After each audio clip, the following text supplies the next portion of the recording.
बिहार विधानसभा चुनाव होगा दुलरुआ VS हनुमान। चिराग पासवान की मुख्यमंत्री बनने की महत्वाकांक्षा बढ़ गई।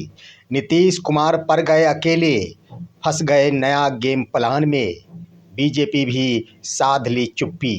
खबर देखने वाले आप तमाम दर्शक बंधुओं को एक बार फिर से प्यार भरा नमस्कार और आदाब। दोस्तों, आपका दोस्त SK चौधरी बिहार की राजनीति से जुड़े तमाम खबरों के साथ एक बार फिर से हाजिर है बिहार में चल रहे नए गेम प्लान को लेकर। मुख्यमंत्री नीतीश कुमार फंसते नजर आ रहे हैं नए गेम प्लान के तहत। और दोस्तों, बिहार विधानसभा का चुनाव इस बार दुलरुआ VS हनुमान होने वाला है। दोस्तों, मैं बताऊंगा कि आखिर दुलरुआ किसे कहा जाता है और हनुमान तो किसे कहा जाता है, इससे हर कोई वाकिफ है। और साथ ही दोस्तों, नीतीश कुमार अकेले पड़ते नजर आ रहे हैं। उनके समर्थन में ना तो उनके जदयू के ही कोई राजनेता खड़े नजर आ रहे और भाजपा ने तो चुप्पी ही साध ली है जब से चिराग पासवान के द्वारा बिहार में राजनीति के तहत अपनी महत्वाकांक्षा की प्रस्तुति कर दी गई है।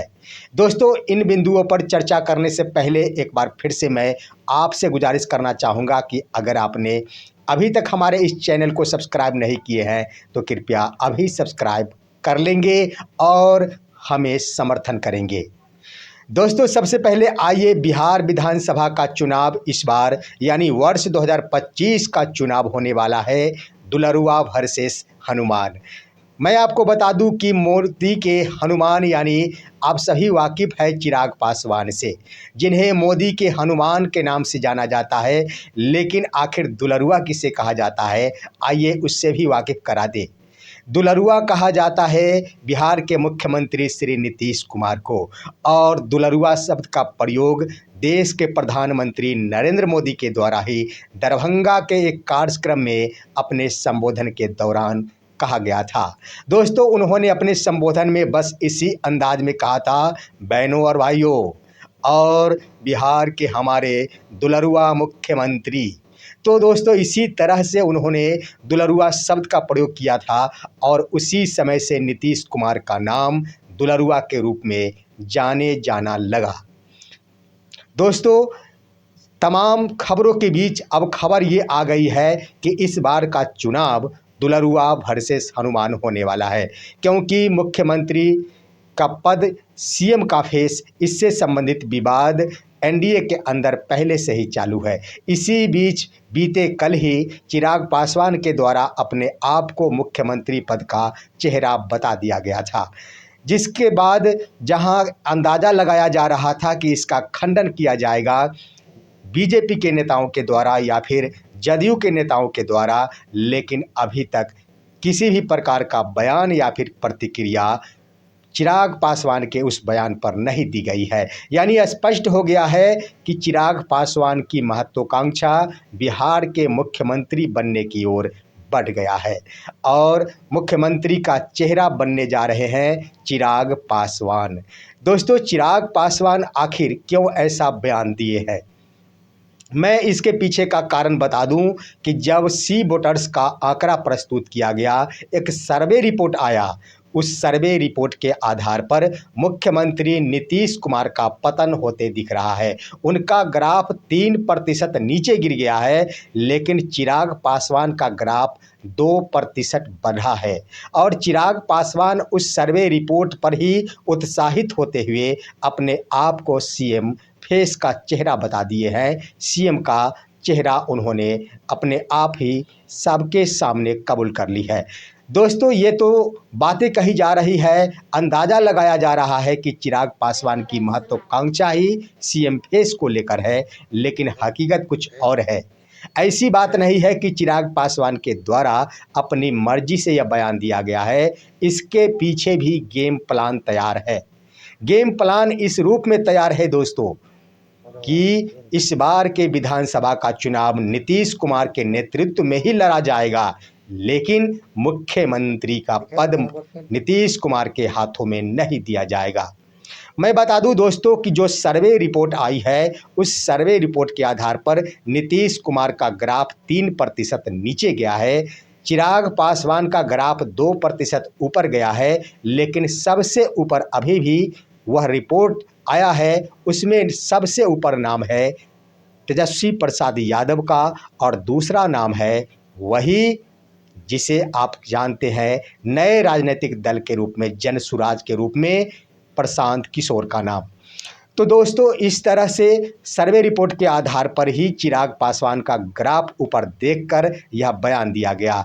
लेकिन दोस्तों, नया गेम प्लान के तहत जो वक्तव्य दिया गया है, जो बयान दिया गया है, वह कहीं ना कहीं नीतीश कुमार के लिए मुश्किलें खड़ी करती है। दोस्तों, नया गेम प्लान तैयार किया गया है और बीजेपी इस गेम प्लान के पीछे कई महीनों से कसरत कर रही थी। दोस्तों, मैं आपको बता दूं कि इसमें कोई शक नहीं कि बीजेपी कदापि नहीं चाहती है कि बिहार के मुख्यमंत्री के पद पर इस बार नीतीश कुमार बैठे। इसको लेकर तो बराबर ही बयानें दी जाती है, कई बार विवाद भी खड़े हुए हैं मुख्यमंत्री पद के चेहरे को लेकर। चेहरे के बारे में कभी भी एनडीए के नेताओं की ओर से यह नहीं कहा गया है कि मुख्यमंत्री ही नीतीश कुमार ही मुख्यमंत्री बनेंगे, सीएम फेस होंगे।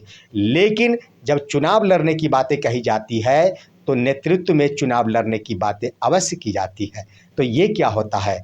स्पष्ट है कि चुनाव तो साथ में लड़ा जाएगा, लेकिन सीएम फेस कुछ और होगा, कोई और होगा। और वही बातें भाजपा के द्वारा बार बार भी दोहराई जाती है। दोस्तों, मैं बता दूं कि इससे पहले कुछ दिन पहले ही हरियाणा के मुख्यमंत्री के द्वारा यह बयान दिया गया कि बिहार चुनाव सम्राट चौधरी के नेतृत्व में होना चाहिए। उस समय भी विवाद हो गया था, लेकिन बाद में चलकर भाजपा के द्वारा उसका खंडन किया गया और यही कहा गया कि नीतीश कुमार ही चेहरे होंगे।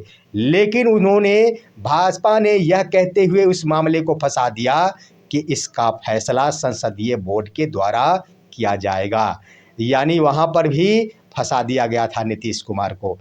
अब दोस्तों, यहाँ पर जब चिराग पासवान के द्वारा मुख्यमंत्री पद को लेकर बयान दिया गया है, इससे तो स्पष्ट हो गया है और खबरें भी चल रही है।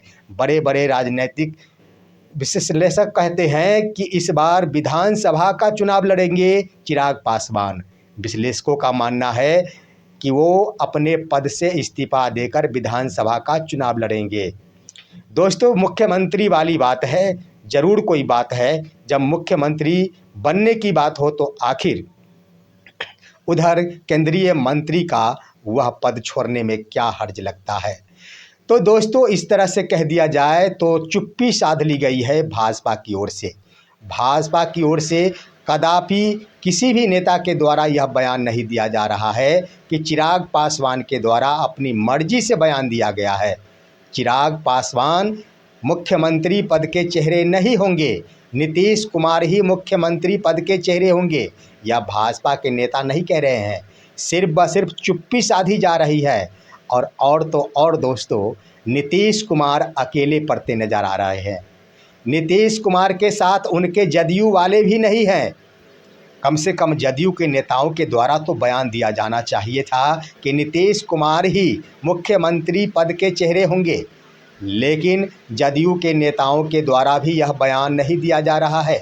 सिर्फ ब सिर्फ नीतीश कुमार के बेटे निशांत के द्वारा यह बयान दिया जा रहा है कि हमारे पिताजी ही सीएम फेस होंगे और हमारे पिताजी ही अगले मुख्यमंत्री का पद धारण करेंगे। तो ज़रा सोचिए कि आखिर नीतीश कुमार को किसने फंसाया।